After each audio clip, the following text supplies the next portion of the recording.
মারো বন্ধু, হয়তো তোর সাথে একটা ছবি তুলি আয়। ও ছবি তুলবি? হ্যাঁ হ্যাঁ, ছবি তুলে দাঁড়া আর সমস্যা নেই, কোনো বিষয় নেই। দাঁড়া। এটা কি?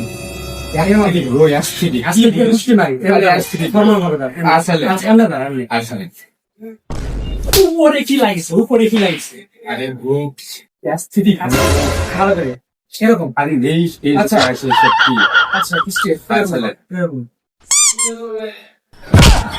এটা কি? আবার এটা কি? আরে ভালো সাথে পছন্দ হয় না, ওদের সাথে তুমি মানে সময় আচ্ছা ফ্রেন্ডশিপের ছবি যায় দিলাম আসলে আমরা তো ছবি দেবো না।